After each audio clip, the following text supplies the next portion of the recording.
Om Swastiastu.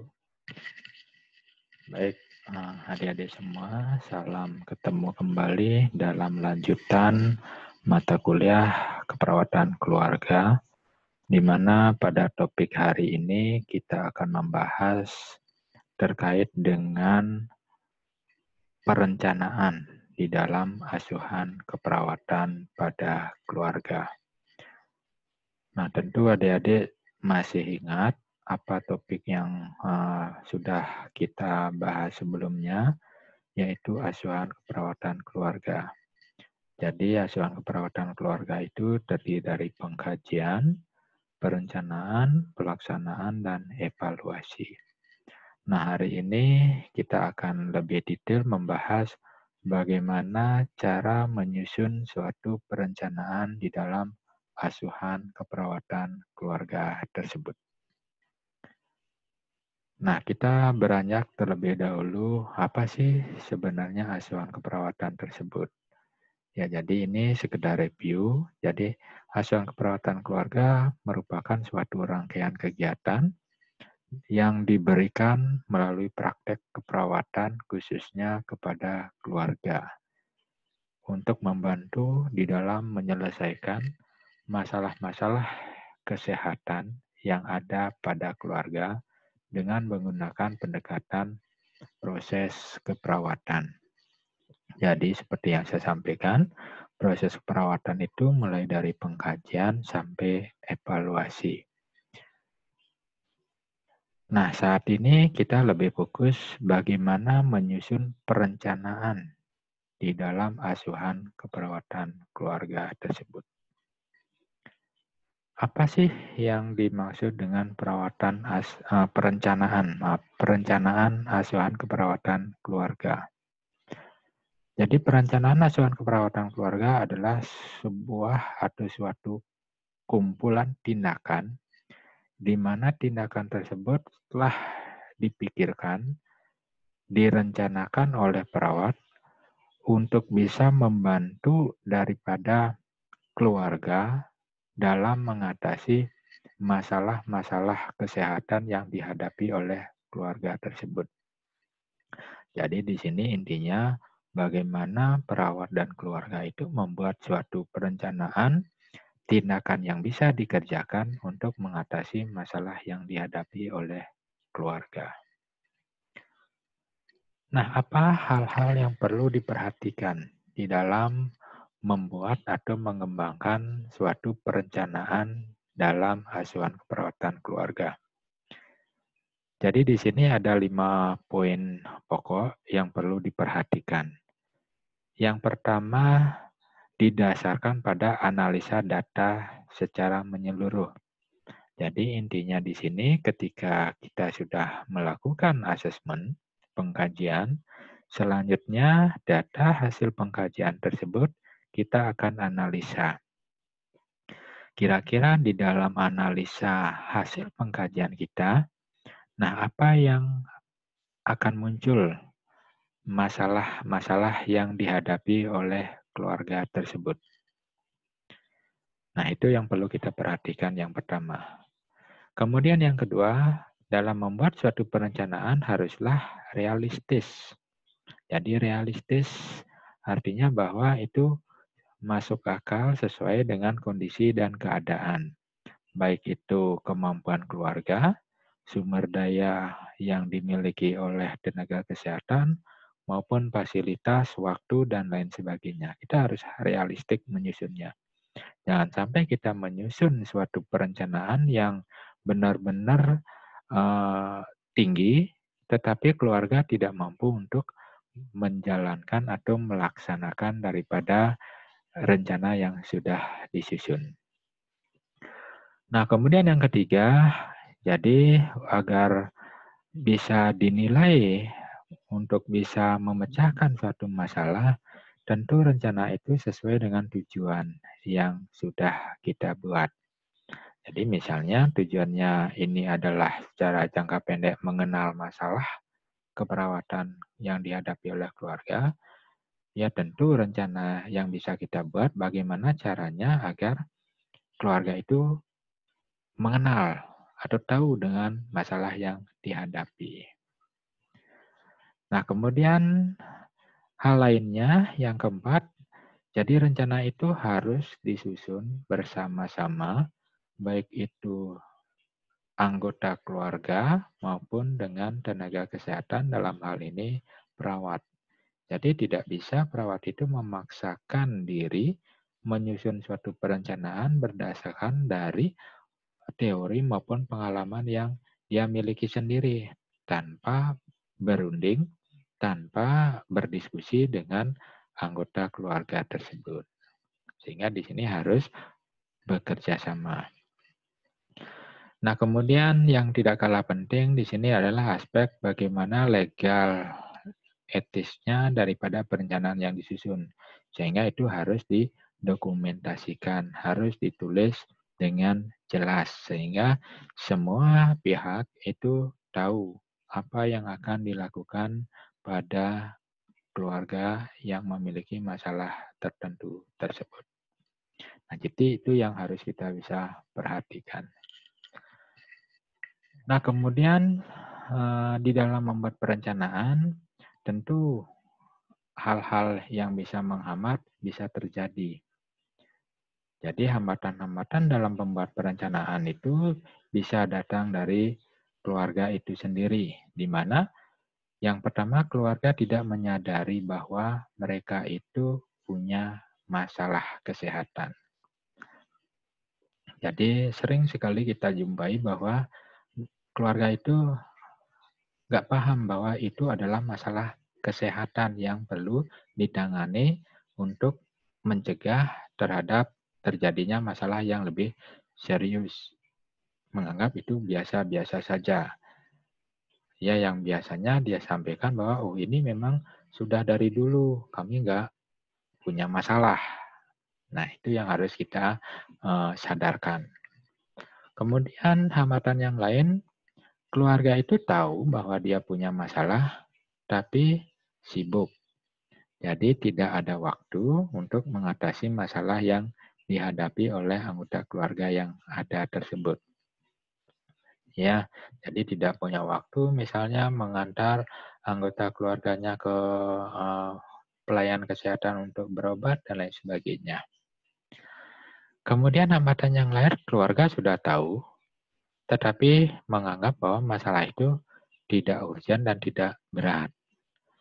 Oh, orang kakeknya di keluarga itu memang udah biasa gitu.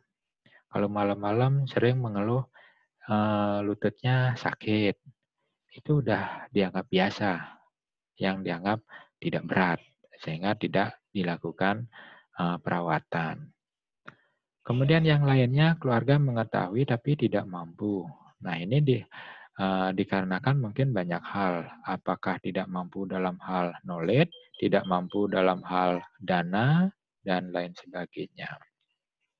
Sebenarnya dia udah paham bahwa di keluarganya ada masalah, tapi karena tidak ada biaya, tidak mampu, dan lain sebagainya, sehingga tidak dilakukan suatu tindakan apapun, tidak direncanakan untuk mengatasinya. Nah, kemudian yang terakhir, ya mungkin karena adanya trauma ataukah situasi tertentu yang menyebabkan tidak adanya hubungan yang baik antara tenaga kesehatan, dalam hal ini perawat, dengan keluarga tersebut. Nah, barangkali kasus ini banyak terjadi saat ini ya, di masa pandemi COVID-19. Banyak masyarakat tidak percaya dengan tenaga kesehatan, sehingga mereka tidak mau datang ke tenaga kesehatan untuk mengatasi masalah yang mereka hadapi. Takut bahwa mereka nanti di-COVID-kan, itu misalnya. Ya, nah jadi ini harus bisa kita pecahkan dari hambatan-hambatan tersebut. Nah, kemudian untuk menyusun suatu perencanaan yang baik, ya kemudian mengatasi hambatan-hambatan tersebut, ya tentu kita perlu menyusun strategi langkah-langkah yang baik di dalam membuat suatu perencanaan. Nah, apa langkah-langkah yang perlu kita perhatikan? Yang pertama, Jadi perencanaan itu harus disusun berdasarkan masalah keperawatan. Jadi ketika kita menyusun suatu perencanaan tentu sesuai dengan masalah yang dihadapi. Jangan nanti menyusun perencanaan tetapi tidak sesuai dengan masalah. Nah, apa yang bisa kita pertimbangkan? Faktor apa yang perlu kita perhatikan di dalam menyusun perencanaan berdasarkan masalah keperawatan tersebut? Nah, yang pertama tentu di sini adalah pengetahuan. Ya, baik itu pengetahuan terkait dengan masalah yang dihadapi keluarga, maupun pengetahuan yang dimiliki baik itu oleh keluarga maupun tenaga kesehatan di dalam menjalankan atau melakukan tindakan sesuai dengan rencana yang akan dibuat. Jadi harus paham dengan rencana tersebut, apa tujuannya, bagaimana cara melakukannya. Nah, kemudian yang berikutnya, nah tentu di sini sesuai dengan sumber daya keluarga. Ya, jadi apakah keluarga tersebut memiliki sumber daya atau tidak? Jadi sumber daya dalam hal ini bisa sumber daya fisik, sumber daya dalam hal tenaga maupun sumber daya ekonomi. Jadi ini harus didukung. Kalau misalnya sumber daya dalam keluarga ini enggak mendukung, ya misalnya keuangan atau ekonomi enggak ada, tentu ada keterbatasan rencana yang bisa kita buat. Nah, selain dari pihak internal keluarga itu sendiri, juga ada dari sumber daya tenaga kesehatan dalam hal ini perawat itu dalam melakukan atau melaksanakan rencana yang akan disusun. Misalnya pengetahuan dari perawat, keterampilan yang dimiliki perawat, maupun waktu yang dimiliki. Jadi semua itu juga akan berpengaruh terhadap perencanaan yang disusun. Nah, kemudian yang lainnya tentu eksternalnya sumber daya yang ada di lingkungan keluarga itu sendiri. Dalam hal ini adalah masyarakat. Baik itu masyarakat dalam hal arti adalah man-nya, orangnya, ya jadi organisasi masyarakat, maupun fasilitas kesehatan yang ada di sekitar keluarga tersebut. Nah, jadi itu juga harus kita pertimbangkan ya di dalam menyusun perencanaan yang sesuai dengan masalah yang dihadapi. Nah, di sini langkah-langkah berikutnya yang kedua adalah menentukan tujuan. Jadi tujuan itu ada dua nanti di asuhan keperawatan keluarga.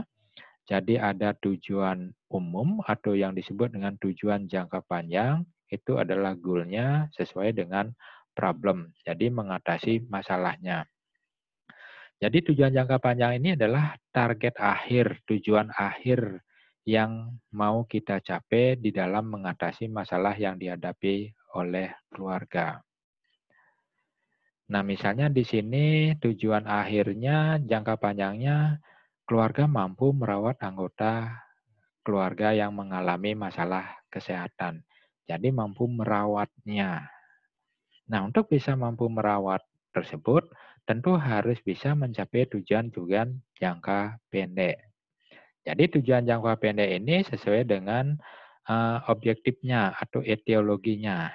Nah, di dalam asuhan keperawatan keluarga, kita mengenal 5 tugas keluarga bidang kesehatan. Jadi masih ingat adik-adik terkait dengan 5 tugas keluarga bidang kesehatan tersebut. Ayo coba sebutkan apa saja. Yang masih ingat? 1.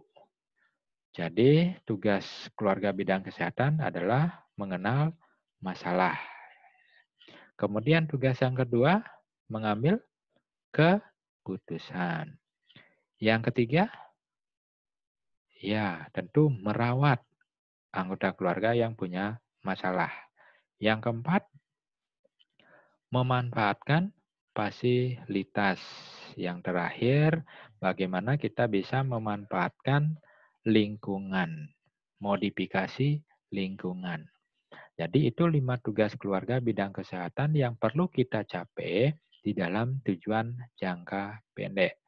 Jadi ketika kita ingin mencapai tujuan jangka panjang, maka tujuan jangka pendek kelima tugas ini harus bisa kita dapatkan. Nah, kalau 5 tugas ini bisa kita dapatkan, tentu tujuan jangka panjangnya akan bisa kita dapatkan pula, ya, atau bisa kita capai pula. Sehingga di dalam membuat perencanaan ini perlu kita membuat perencanaan tujuan jangka pendeknya mengarah ke peningkatan 5 tugas keluarga bidang kesehatan tersebut. Ya. Nah, jadi contoh daripada tujuan jangka pendeknya ini adalah hasil yang diharapkan dari setiap akhir kegiatan. Ketika kita melakukan tindakan, pada akhir kegiatannya, jadi bisa mencapai masing-masing tujuan jangka pendek tersebut. Nah, contohnya di sini misalnya, setelah dilakukan tindakan keperawatan, di mana tindakan itu dilakukan 1 kali kunjungan ke keluarga, diharapkan keluarga mengerti tentang penyakit TBC. Nah, agar dia bisa mengerti tersebutlah ya apa yang bisa kita lakukan ya dari tujuan jangka pendek yang ada dari mengenal, mengambil keputusan, merawat, memanfaatkan fasilitas dan memodifikasi lingkungannya. Nah, ini contohnya nanti di dalam membuat suatu perencanaan di tujuan. Jadi tujuan jangka panjang itu mengatasi problem, tujuan jangka pendek mengatasi 5 etiologi atau 5 tugas keluarga bidang kesehatan tersebut. Nah, di dalam membuat tujuan ini kita harus SMART. Ya, S-nya spesifik. Jadi rencana itu harus khusus. Jangan membuat perencanaan yang sifatnya general atau umum. Ya, yang orang akan bingung ini mau melakukan tindakan apa. Kemudian M-nya measurable, jadi dapat diukur. Rencana itu harus bisa diukur dengan baik secara subjektif maupun objektif. Kemudian achievable dapat dicapai. Ya, jangan membuat perencanaan yang terlalu tinggi, terlalu high, yang takutnya nanti tidak bisa kita capai. Nah, kemudian reality. Jadi realistis yang sudah saya sampaikan tadi. Jadi harus sesuai dengan kemampuan yang kita miliki, baik itu kemampuan keluarga maupun kemampuan petugas, kemudian sumber dana, waktu, tenaga, dan lain sebagainya. Nah, tentu dalam membuat perencanaan itu harus kita perhatikan limit time-nya. Ya, tidak bisa kita membuat perencanaan nanti 1 tahun itu dilakukan baru bisa tercapai. Kira-kira kita punya waktu 3 hari, kita punya waktu 1 minggu, rencana apa yang bisa kita kerjakan untuk mengatasi masalah yang dihadapi oleh keluarga. Nah, itu yang kedua. Kemudian langkah berikutnya yang ketiga menentukan kriteria dan standar. Jadi ada 2 hal ini yang perlu kita perhatikan berikutnya. Kriterianya itu adalah tanda atau indikator yang bisa kita pakai untuk mengukur pencapaian daripada tujuan tersebut. Ya, apa kriterianya? Misalnya ketika kita menyusun bahwa tujuan kita adalah keluarga mampu mengenal masalah kesehatan yang dihadapi. Berarti untuk mampu mengenal ini, tentu kriterianya keluarga bisa menjelaskan, bisa menyebutkan tanda gejala, penyebab, dan lain sebagainya. Itu adalah kriterianya atau indikatornya untuk mengatakan bahwa keluarga itu mampu mengenal masalah. Nah, sedangkan standarnya, jadi tingkat penampilan atau performance daripada keluarga tersebut, baik itu verbal maupun psikomotor. Jadi standar ini bisa secara verbal, bisa secara psikomotor. Nah, kalau misalnya tadi kriterianya adalah mampu mengenal masalah, ya, kemudian kriteria indikatornya adalah keluarga bisa menjelaskan, menyebutkan, maka standarnya di sana adalah verbal. Nah, kalau kriterianya keluarga bisa merawat, apa standarnya? Maka di sana standarnya adalah psikomotor. Kalau dia bisa kita harapkan mampu merawat. Nah, jadi itu langkah yang ketiga. Kemudian langkah keempat, menentukan rencana tindakannya. Nah, jadi setelah kita tentukan aktivitas tujuannya, tentu kita akan membuat rencana apa yang bisa kita kerjakan, kegiatan apa yang bisa dilakukan. Kapan itu dilakukan, bagaimana cara melakukan, siapa yang akan mengerjakan, dan lain sebagainya. Barulah kita menyusun rencana-rencana tersebut. Jadi kita tuliskan terlebih dahulu nanti untuk bisa kita lakukan. Nah, ini contoh format perencanaan di dalam asuhan perawatan keluarga. Jadi diagnosa keluarganya itu apa, tujuannya, baik itu tujuan jangka panjang maupun tujuan jangka pendek, evaluasinya secara kriteria apa, standar apa, nah apa tindakannya, rencananya yang bisa kita lakukan. Ini kita tuliskan di sini. Nah, seperti ini formatnya. Nah, kita selanjutnya mengenal bagaimana tipologi intervensi keperawatan yang ada. Jadi menurut Briman, itu ada tipologi suplemental, tipologi fasilitatif, dan tipologi perkembangan. Nah, yang mana disebut suplemental? Jadi rencana atau intervensi pada bidang yang tidak mampu keluarga lakukan. Jadi ketika misalnya keluarga itu ada anggota keluarga yang luka, jadi suplementalnya kita bantu dalam merawat luka atau misalnya keluarga nggak mampu memenuhi personal hygiene daripada keluarga, maka di sana kita membantu dalam melakukan personal hygiene. Nah, jadi itu rencana yang suplemental yang bisa kita bantu. Kemudian rencana yang fasilitatif, ya tentu memfasilitasi ya di dalam keluarga itu untuk menggunakan, memanfaatkan baik itu sumber daya manusia, alam maupun fasilitas yang ada. Jadi kita bantu di sana, kita motivasi dan lain sebagainya. Kemudian yang ketiga adalah tipologi perencanaan perkembangan. Jadi membantu keluarga untuk bisa memanfaatkan sumber-sumber perawatan kesehatan yang bisa membantu mendukung pemecahan masalah daripada keluarga. Misalnya dukungan baik itu internal maupun eksternal. Jadi kita bantu membangkitkan itu, mengenalkan itu untuk bisa mendapatkan bantuan-bantuan baik secara internal maupun eksternal untuk mengatasi masalah yang dihadapi oleh keluarga. Nah, sesuai dengan tujuan jangka pendek tadi, maka berikutnya jenis tindakan atau perencanaan perawatan keluarga dalam mengatasi masalah itu mengacu kepada 5 tugas keluarga bidang kesehatan. Ya, jadi seperti tadi yang pertama, membantu menstimulasikan kesadaran dan penerimaan daripada keluarga terhadap masalah keperawatan yang mereka alami. Jadi dalam hal ini mengenal masalah, meningkatkan pengetahuan.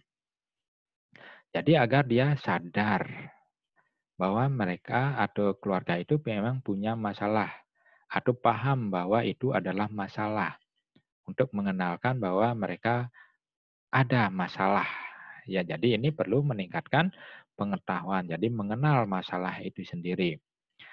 Nah, bagaimana caranya? Ya, tindakan yang perlu kita rencanakan. Ya, jadi perluas ya dasar pengetahuan keluarga tentang masalah yang dihadapi. Bagaimana caranya perluas? Ya tentu kita memberikan informasi-informasi berkaitan dengan masalah-masalah dan gejala dan lain sebagainya yang dialami. Kemudian yang lainnya bantu keluarga melihat dampak atau akibat dari masalah tersebut. Jadi kita fasilitasi daripada keluarga, kenalkan keluarga bahwa itu adalah masalah dan kalau tidak ditangani maka akan berefek, berdampak serius terhadap anggota keluarga yang lainnya. Kemudian yang lainnya mengembangkan sikap positif dalam menghadapi masalah.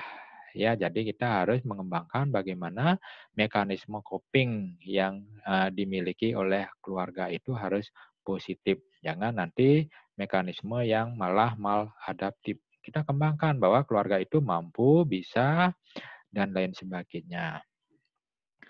Kemudian yang kedua, membantu keluarga mengambil keputusan ya sesuai dengan tugas yang kedua. Nah, bagaimana caranya apa yang perlu kita lakukan agar dia bisa mengambil keputusan dengan baik? Jadi diskusikan dengan keluarga tentang konsekuensi tindakan yang akan diambil.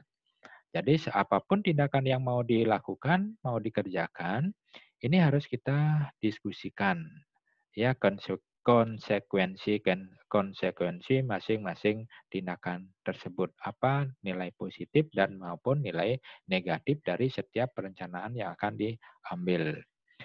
Kemudian berikutnya perkenalkan pada keluarga alternatif tindakan lain. Ya, jadi untuk bisa mengambil keputusan tentu tidak hanya satu alternatif. Kita berikan banyak alternatif. Kira-kira yang mana yang mampu dan bisa dikerjakan oleh keluarga itu bisa kita kembangkan. Kemudian yang terakhir tentu bisa kita diskusikan terkait dengan yang mana daripada tindakan tersebut yang memiliki manfaat lebih tinggi. Ya, jadi kita perkenalkan manfaat masing-masing tindakan-tindakan yang bisa diambil. Ya, tentunya tindakan-tindakan tersebut yang memiliki manfaat yang lebih tinggi atau lebih banyaklah yang perlu kita pertimbangkan untuk mereka bisa ambil. Nah, kemudian yang ketiga, meningkatkan kepercayaan diri keluarga dalam memberikan perawatan. Jadi di sini mampu merawat. Ya, tentu di sini kita bisa mendemonstrasikan tindakan yang diperlukan. Kita ajarkan, kita tunjukkan, kita latih bagaimana melakukan tindakan tersebut. Kemudian memanfaatkan fasilitas sarana yang ada di dalam melakukan perawatan, kemudian menghindari hal-hal yang menghambat dalam melakukan rujukan. Nah, jadi itu dalam memberikan perawatan. Kemudian yang keempat, meningkatkan kemampuan keluarga dalam memanfaatkan fasilitas. Ya, tentu kita kenalkan fasilitas yang ada di sekitar keluarga tersebut. Oh, ternyata ini ada loh klinik, ada loh rumah sakit, ada loh puskesmas dan lain sebagainya yang mampu untuk mengatasi masalah yang dihadapi oleh keluarga. Nah, berikutnya motivasi dari keluarga tersebut untuk memanfaatkan fasilitas kesehatan yang ada atau mengajak keluarga untuk bisa melakukan perawatan terhadap anggota keluarganya tersebut ke fasilitas pelayanan kesehatan yang ada tersebut. Nah, kemudian yang terakhir meningkatkan kemampuan keluarga menciptakan lingkungan yang menunjang kesehatan di dalam keluarga tersebut. Nah, bagaimana caranya? Jadi bantu mencari cara untuk menghindari ancaman, bantu keluarga memperbaiki fasilitas fisik yang ada di lingkungan rumah mereka kalau misalnya itu memang lingkungan itu yang menyebabkan terjadinya masalah. Ya misalnya ada anggota keluarga yang mengalami TBC, oh ternyata mereka tinggalnya itu di lingkungan yang lembab, kotor, tidak ada sirkulasi matahari, jendela tertutup dan lain sebagainya, itu kita modifikasi. Hindarkan ancaman psikologis dalam keluarga. Ya, baik itu lingkungan fisik, psikologis perlu kita waspadai. Ya, jadi ketika misalnya keluarga itu hipertensi, oh ternyata kok karena dia stres karena hidup hidup di keluarga yang kurang harmonis, sering terjadi masalah cekcok dan lain sebagainya. Kemudian kembangkan kesanggupan keluarga di dalam memenuhi kebutuhan psikososialnya. Jadi kita harus bisa membangkitkan motivasi, keinginan maupun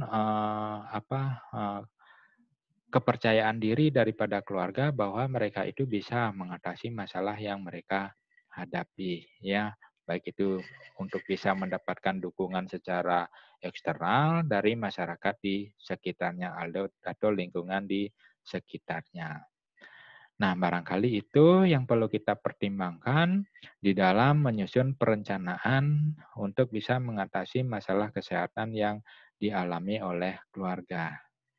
Nah, selanjutnya ya barangkali adik-adik nanti bisa melihat di nanda intervensi apa yang bisa dikerjakan untuk memenuhi daripada kaedah-kaedah daripada langkah-langkah perencanaan yang baik di dalam asuhan keperawatan keluarga. Jadi nanti silakan adik-adik identifikasi kalau masalahnya misalnya terkait dengan hipertensi, keluarga itu tidak tahu tentang masalahnya, kira-kira apa rencana-rencana yang bisa dilakukan untuk memenuhi daripada apa yang sudah saya sampaikan tadi.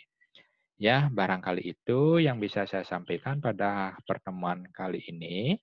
Silakan adik-adik nanti lebih cermat untuk menyimak dan mungkin membaca sumber-sumber lainnya untuk bisa kita diskusikan lebih lanjut. Terima kasih atas perhatiannya. Kalau tidak ada, kita akhiri. Sampai jumpa pada pertemuan berikutnya. Saya tutup. Om Santi Santi Santi Om.